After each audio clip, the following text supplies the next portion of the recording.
여러분 반갑습니다. 사진 많이 찍으시죠? 그 스마트폰의 여러 기능 중에 가장 큰 부분은 사진을 찍고 또 서로에게 주고받는 것일 겁니다. 물론 스마트폰 기능 안에는 여러 가지 것들이 많이 있습니다. 그러나 현대인들은 특히 남녀노소 할 것 없이요.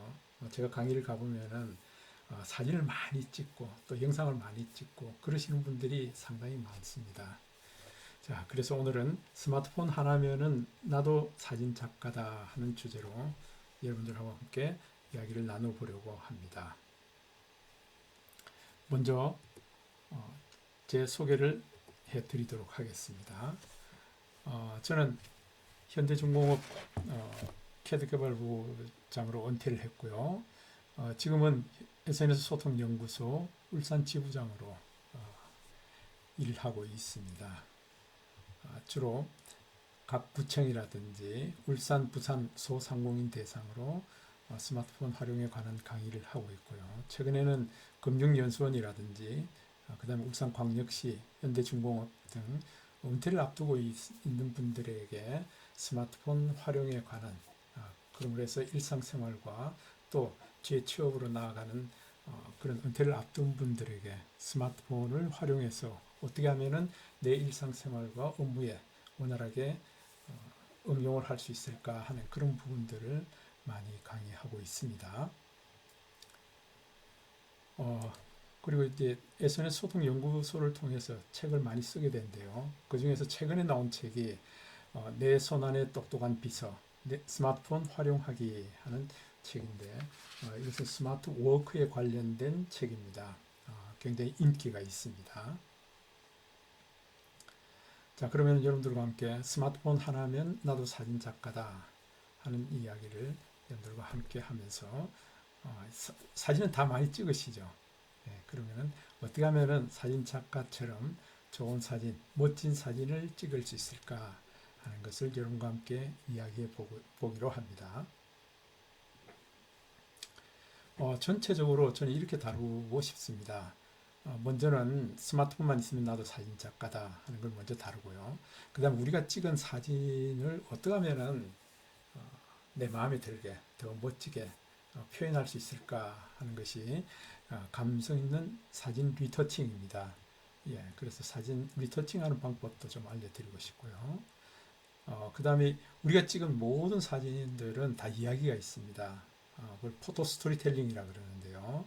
그냥 갤러리에만 담아두지 마시고 이걸 SNS나 혹은 책으로 스토리텔링 할 수 있는 그런 방법을 좀 알려드리고 싶고요. 그 다음에 어떻게 하면은 내 사진을 잡지의 한 페이지처럼 또 콜라주를 만들고요.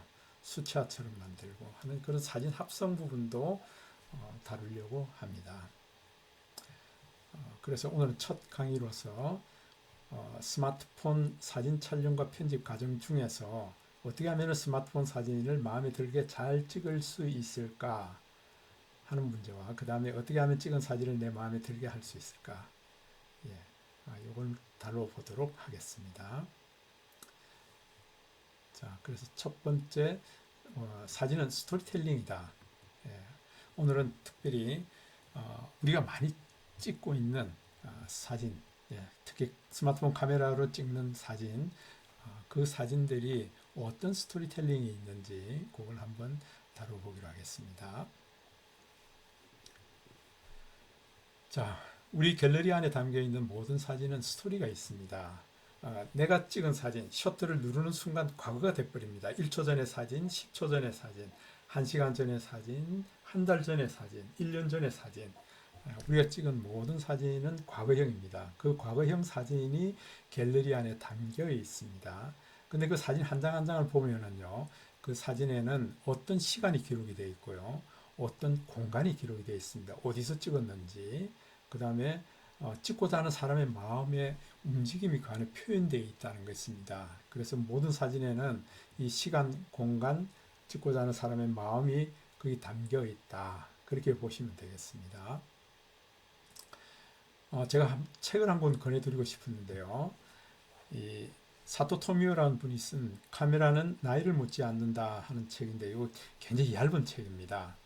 이분은 미국의 뇌과학자입니다.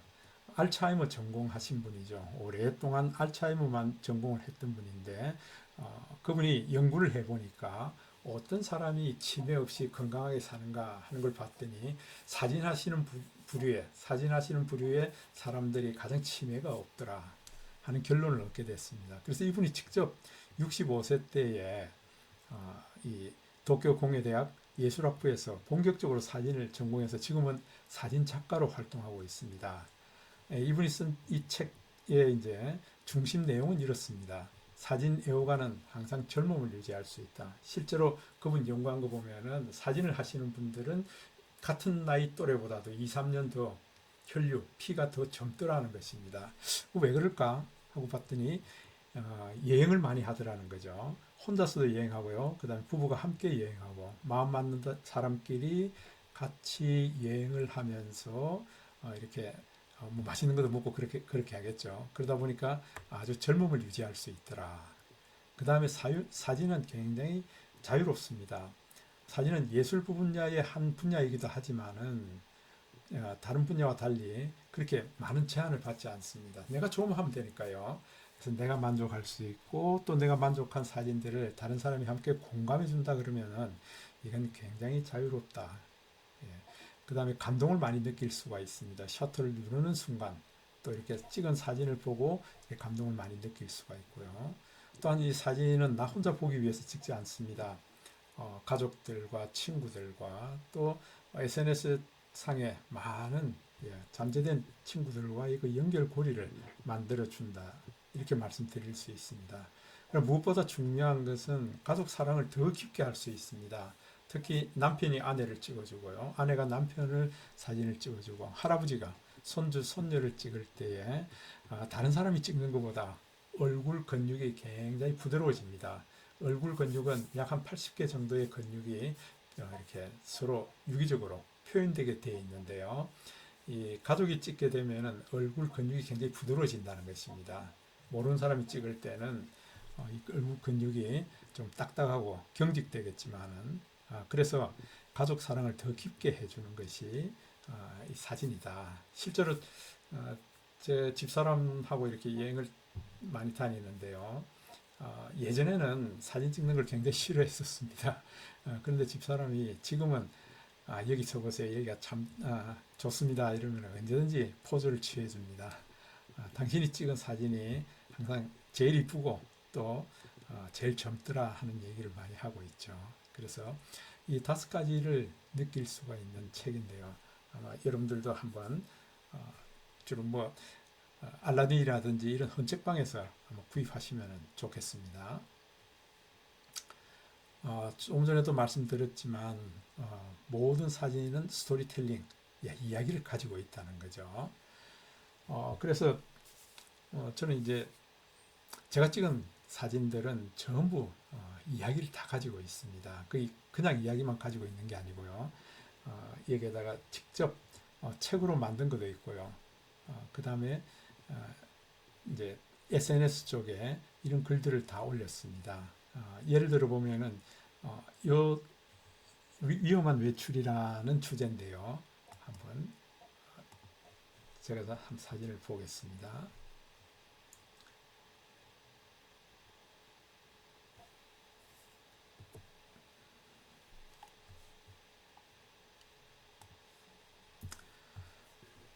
예, 이제 금방 위험한 외출 하는 요걸 한번 실제로 제가 찍은 사진을 한번 보겠습니다. 어느 날 제가 이제 강의를 마치고 집으로 돌아가는데 제 운전석 앞에 이 사마귀가 한 마리 탁 있더라고요. 그래서 그 사진을 한 5장 정도 찍게 됐습니다. 여러분들 그 스마트폰 전원 버튼을 더블 클릭을 하게 되면 카메라가 켜지는 거 알고 계시죠? 예, 그래서 제가 이제 운전석 앞에 앞 유리창에 이 녀석이 벌떡 일어나길래요. 이거 카메라를 끄집어내서 이제 순간적으로 찍었는데 초점이 맞지가 않죠. 그래서 이 위험한 외출, 기사 양반 좀 천천히 달릴 수 없어? 이렇게 묻는 것 같았어요. 그래서 아니 그 니시오 그랬더니 이제 제가 이제 초점이 제대로 맞았죠. 바로 앞에 있는 내가 안 보인단 말이요. 아니, 사마시가 왜 거기에 있어? 하고 이제 내가 물었죠. 그랬더니 이거 가을바람 쐬러 나왔다가 그대 차창에 일광욕을 즐기는데 좀 기뜸이나 해주고 달리든지 그렇게 달리는 법이 어디 있어 하고 따지는 것 같아요. 그래서 어깨를 잔뜩 우물이고 안 떨어지려고요. 그래서 제가 애구 미안하게 됐어. 그래서 잠깐 달리다 보니까 신호등에 걸렸습니다. 그래서 이 친구 이제 어깨를 펴기 시작하는 거예요. 신호등에 걸렸는데 나 내려도 될까요? 기다려 보시오. 여기는 위험하니 내가 안전한 데 가서 내려드리겠어. 그러니까 이게 차들이 많이 다니는 그런 4차로이기 때문에요. 여기서 내려서는 이게 밟혀 죽는 거죠. 그래서 안 된다. 예. 그래서 얼마간 가다가 이제 제가 그 행정복지센터 앞에 이제 남목 일동이라는 행정복지센터입니다. 거기 차를 세웠습니다. 그래서 여기 안전할 거요. 남목 주민센터 앞인데 동네 인심도 좋고 뒷산 경치도 일품이요. 그랬더니 제가 고맙소 그러는 거예요. 그래서 우리 이것도 인연인데 같이 사진 한번 찍어 봅시다. 얼굴 좀 주시오. 그랬더니 이 녀석이 얼굴을 절대로 안 주더라고요. 그래서 이 녀석을 그 풀숲에다가 내려주고 이제 나오게 됐습니다. 이거 뭐 어떠세요? 이 사마귀 관련해서 제가 사진을 한 5카트 찍고 지금 이렇게 얘기를 하고 있습니다. 이게 바로 스토리텔링이죠. 그래서 우리 사진들은 이러한 것들이 참 많이 있습니다. 그 중에서 또 한번 예를 들어 보면은 제가 살고 있는 울산 그 중심통에요. 이게 제니스 성형외과 건물입니다. 성형외과 건물인데 제니스 병원이라는 병원 건물인데 이게 보면은 하나, 둘, 셋, 넷, 다섯, 여섯, 일곱, 여덟, 아홉, 한 9층 정도 높이의 프랭카드를 늘 이렇게 1년에 몇 차례씩 교체를 합니다. 근데 여기에 써 있는 문구가 정말 이렇게 깊이 생각해 봐야 되는 의미심장한 문구들이 많이 있습니다. 이걸 제가 이제 쭉 살아오면서 지금 한 10편 이상을 제가 이렇게 찍고 지금 얘기를 하고 있는 거거든요. 그래서 끊임없이 떨어지는 물방울이 바위를 뚫는 것은 물방울의 힘이 아니라 그 부단함이다. 그러니까 물방울 힘은 별로 없죠. 그러나 끊이지 않고 계속 이렇게 떨어질 때에 이 바위를 뚫고 있다. 그럼 이 성형외과 병원하고 여기 이 얘기하고 무슨 상관이 있죠? 이게 참 의문되는 거죠. 예, 그래서 이 병원은 이런 식으로 굉장히 깊이 생각해 봐야 되는 그런 문구를 많이 적어 놓습니다. 그래서 저는 여기 이 사진을 찍으면서 스토리텔링을 참 많이 했습니다. 여기 지나간 것들입니다. 다. 예, 이게 뭘까? 좋은 것을 너무 위대함으로 그게 뭔 말이지? 예, 이런 것들요. 저는 매년 바뀔 때마다 이걸 새롭게 찍어서 이렇게 스토리텔링을 하고 있습니다. 자, 이런 이야기들이 우리 갤러리에 그냥 잠재우지 마시고요. 하나하나 다 이야기를 할 수가 있습니다. 뿐만 아니라 어떤 경우에는 한 단계 더 나가면요. 스토리텔링 뿐만 아니라 포토 에세이까지 하실 수가 있습니다. 여기에다가 전달하고자 하는 내재적인 이야기들을 좀 더 풀어서 얘기를 할 수가 있습니다. 이건 제가 인생 일망에서 다녔던 현대중공업이라는 곳인데요. 그게 안전화가 이제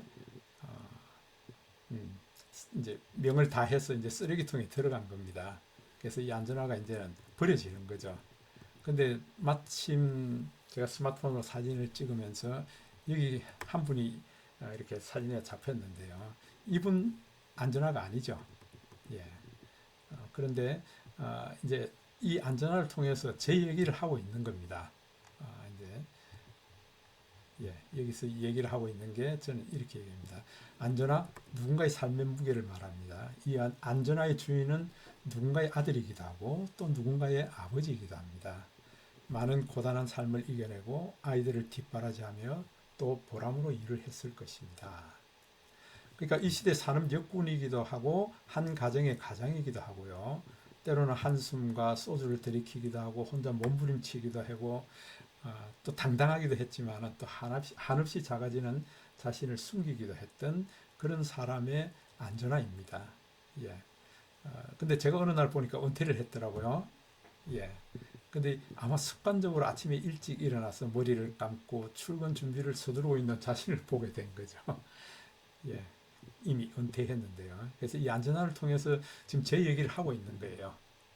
예. 그래서 여러분들이 이런 것들이 스토리텔링 혹은 또 한 단계 더 나가서 포토 에세이라고 말할 수가 있습니다. 지금 그런 얘기들을 제가 이렇게 다 써놓은 겁니다. 그래서 이 사진은 옛날에는 다큐멘터리였습니다. 어떤 기록성이고 진실성이고 시간을 기록했지만은 요즘 현재의 사진은 모두 스토리텔링입니다. 모두가 다 사진 작가가 된다는 거죠. 그래서 사진 작가는 도구를 잘 다루는 것이 아니라 도구를 가지고 잘 표현하는 능력이 있는 사람을 우리 사진 작가다. 그렇게 말씀드릴 수가 있죠. 자, 저는 특히 또 이런 얘기하기를 즐겨합니다. 스마트폰으로 떠나는 시간 여행이다. 시간 여행이라고 많이 얘기합니다. 여러분, 제가 아까 말씀드렸지만 셔터를 누르는 순간 과거가 돼버린다 그랬죠. 그래서 1년 전의 사진, 10년 전의 사진. 예. 그래서 10년 전의 사진을 다시 열어보고 이 사진은 그때 이게 누구와 어떤 일이 있었다 하는 그걸 우리가 다 얘기를 할 수가 있잖아요.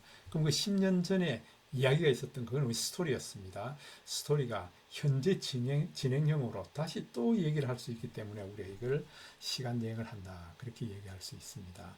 그래서 셔터를 누를 때 분명 우리는 뭔가를 기록하고 있습니다. 휴가 여행 이야기, 강변 산책 중에 담은 사진들, 자전거 라이딩, 등산, 트레킹, 생활 가운데 일어난 소소한 이야기들을 이 사진과 영상으로 다 기록할 수가 있습니다. 그래서 스마트폰으로 떠나는 시간 여행은 우리의 일상을 여러모로 정리하고 기록하는데요. 이렇게 기록하는 이유는 결국은 나 혼자 보기 위한 것이 아니다. 소통이 되고 공감이 되고 배려가 되고 이것이 사랑이 될 수 있다는 것을 말씀드리고 있습니다. 자, 이제 사진은 스토리텔링이다 하는 것을 말씀드렸고요. 지금부터는 어떻게 하면은 이 스마트폰 카메라 제대로 활용할 수 있을까 하는 문제를 지금 다뤄보려고 그럽니다. 자, 우리가 보통 사진의 3요소라 그러면은 초점과 측광과 구도입니다. 이 세 가지를 이해를 하시면은 우리가 사진 찍는데 굉장히 도움이 많이 됩니다. 이런 것들을 차근차근히 앞으로 다뤄볼 겁니다. 우리가 스마트폰 카메라 제대로 활용하기 위해서는 전체 이런 내용들을 좀 빨리 익히실 필요가 있습니다. 먼저는 빠른 실행력. 우리가 스마트폰 그러니까 전원 버튼을 두 번을 더블 클릭을 하게 되면은 여러분들 카메라가 튀어나오게 돼 있죠. 예전에는 이게 음성 인식이 나왔었는데요. 지금은 카메라가 나오게 돼 있습니다. 그 다음에 사진 촬영하기 모드가 있는데요. 여러분들 사진을 촬영할 때 이제는 이렇게 하셔야 된다는 거. 예. 앞으로도 상세히 설명드리겠지만은 우선은 보십시오. 제가 지금 카메라를 켜서 사진 촬영할 때에 지금까지는 여러분들이 셔터를 눌러서 그냥 촬영만 했다 그러면은 이제부터는 주인공이 누군지 주인공을 한번 터치를 하시라는 거죠. 예, 네가 주인공이야. 터치할 때에 하얀색 동그라미가 나오고 열쇠가 열려 있다가 잠시 후에 꺼지게 되어 있습니다. 예, 터치. 길게 하면은 노란색 원이 생기고요. 이 자물쇠가 딱 잠기게 됩니다. 자, 이제 터치하는 순간 센서에서요 거리를 산출합니다. 초점을 삼는다는 거죠. 그 다음에 이 터치하는 포인트에 대한 노출 정보를 가져옵니다. 결국은 측광을 한다는 거죠. 그 다음에 구도 때문에 약간 틀어서 우리가 촬영을 하게 됩니다. 자, 이제 이 상태에서 셔터를 눌러서 촬영을 하시라. 예, 그래서 사진 촬영을 할 때에 이제부터는 이제 주인공을 좀 터치해 보시라는 거. 그 다음에 수직 수평 안내선을 내놓으시라는 거예요. 수직 수평 안내선요. 이게 삼선이라고 그러기도 하고 수직 수평 안내선이라고 그러기도 합니다. 그래서 이게 없는 분들은 여기 설정을 보시면은요. 설정에서 수직 수평 안내선이 있습니다. 이걸 터치 온을 해서요. 켜주시라는 거죠. 그럴 때에 우리가 나중에 사진 3요소의 세 번째 이 구도를 잡기 위해서 안내선이 꼭 필요합니다. 이 안내선으로 우리가 수직 수평을 맞출 수 있고요. 안정된 사진을 찍을 수가 있습니다. 그래서 사진 찍을 때 꼭 터치를 해서 어디가 주인공이다. 그러고 난 다음에 셔터를 눌러서 사진을 찍어줘야 된다. 그 다음에 노출 보정을 이해하면은 사진이 툭 빛이 난다. 제가 이제 금방 네가 주인공이야 하고 잡았습니다. 그러고 난 이후에 노출 슬라이드가 있는데요. 노출 슬라이드를 오른쪽으로 가져가면 점점 더 밝아지고요. 노출에 그러니까 빛이 더 많이 들어온다는 거죠. 마이너스 쪽으로 갖고 가면 갈수록 어두워진다. 그래서 이 노출 보정을 이해한다면은 우리 사진이 더 멋진 사진을 찍을 수 있다는 겁니다. 그래서 특별히 인물 사진을 찍을 때는 빛이 좀 더 많이 들어오도록 해서요. 얼굴을 뽀얗게 만들어주고 또 일몰이라든지 일출 풍경을 찍을 때는 노출을 좀 어둡게 해서 더 불타는 하늘 이런 것들을 찍어줄 필요가 있습니다. 그리고 요 밑에 있는 이걸 우리가 카메라 모드라 그럽니다. 이 카메라 모드 중에서 동영상 모드로요. 지금 이제 나중에 차근차근히 좀 다시 설명을 드릴 텐데요. 동영상으로 우리가 촬영할 때가 있습니다. 그때 여러분들 이 버튼만 누르면 동영상 촬영이 시작이 되는 거죠. 이렇게 동영상 촬영을 하면서요. 동영상 촬영할 때도 주인공이 여기다 하고 터치를 해주시면은 터치해 주시는 그 포인트가 주인공이 됩니다. 그럴 뿐만 아니라 우리가 동영상을 촬영하면서도 사진을 찍을 필요가 있습니다. 그래서 이 버튼을 누르게 되면은 촬영하는 중간에 사진도 한 컷씩 찍어 나갈 수가 있습니다. 동영상은 이런 속성을 가지고 있습니다. 스톱. 그 다음에 카메라 렌즈를 많이 활용하라. 그렇게 나죠. 여러분들 이 화면을 확대하기 위해서 우리 손가락으로 화면을 확대를 이렇게 하고 있는데 이건 디지털 줌이라 그러죠. 이 디지털 줌을 하게 되면은 해상도가 많이 떨어집니다. 그래서 가능하면은 우리 카메라에 보시면은 여기 보시면은 저 같은 경우에는 1, 그 다음에 0.5, 1이 보통 이 관광 렌즈라고 부르는데요. 1대1이라고 보시면 됩니다. 그 다음에 0.5 하면 초관광 렌즈입니다. 굉장히 넓은 범위로 들어오게 되죠. 그 다음에 5 하면은 이게 망원 렌즈입니다. 굉장히 많이 확대를 시켜서 보여주죠. 그러니까 여러분들 어떤 확대할 일이나 줄일 일이 있으면은 요걸 렌즈를 선택해서 하시라는 겁니다. 렌즈를 선택해서 하실 때에 해상도를 보장받을 수가 있습니다. 그래서 여러분들 이 카메라 보시면은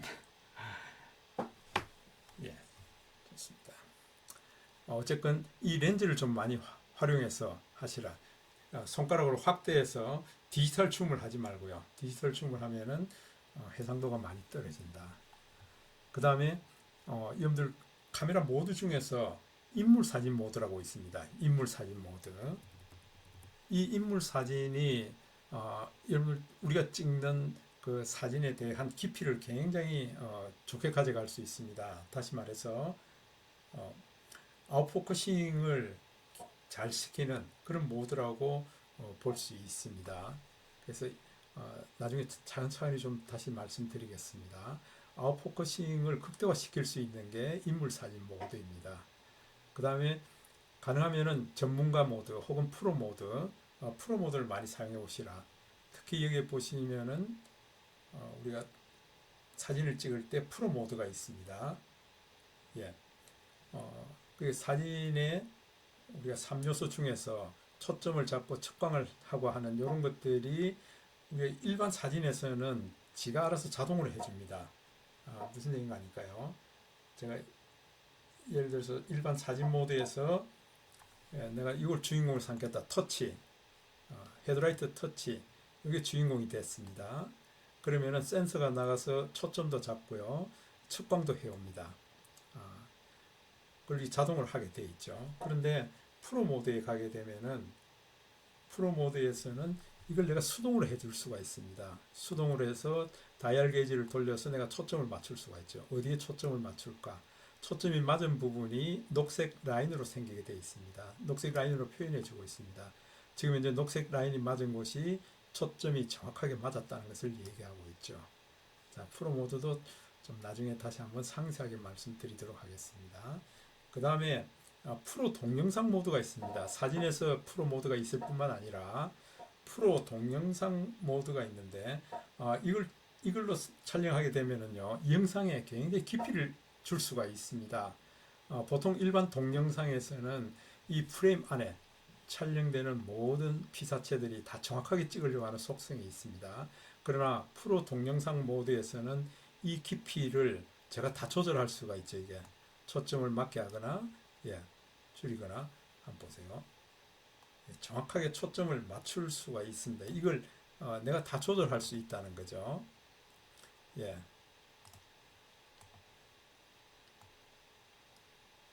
자, 이렇게 해서 녹색 라인이 나오는 이곳이 이제 초점이 맞았다는 거죠. 제가 좀 더 멀리 가보면 뒤에 소라도 이제 초점이 맞을 거고요. 예. 초점이 맞는 것은 아주 선명해지고요. 그보다 가까이 있거나 멀리 있는 것은 흐려지게 만드는 것이 바로 프로 모드고 프로 동영상 모드입니다. 예, 그 다음에 우리 갤러리에서 찍은 사진, 다시 말해서요. 이제 우리가 찍은 사진들이 있습니다. 갤러리에 있습니다. 갤러리에 이런 사진들을 우리가 찍어뒀습니다. 갤러리에서 우리가 펜을 눌러서 사진을 수정하고 이렇게 편집할 수도 있습니다. 이걸 우리가 포토 에디터라고 부르는데요. 갤러리에서 내 사진 영상을 더 멋지게 표현해 나갈 수도 있다. 이제 그래서 오늘은 전체 요약을 이제 설명을 드렸는데요. 다음 시간에 이걸 하나하나 좀 차근차근히 설명해 드리도록 하겠습니다. 그래서 오늘은 전체적으로 사진은 스마트폰만 있으면 스마트폰 하나면 나도 사진 작가다 하는 주제 중에서 특별히 사진은 스토리텔링이다 하는 이걸 좀 강조해서 말씀드리고요. 이제 차근차근히 하나하나 그 기능에 대해서는 다음 시간에 설명해 드리도록 하겠습니다. 오늘도 수고하셨습니다. 즐겁고 행복한 하루 되세요. 감사합니다.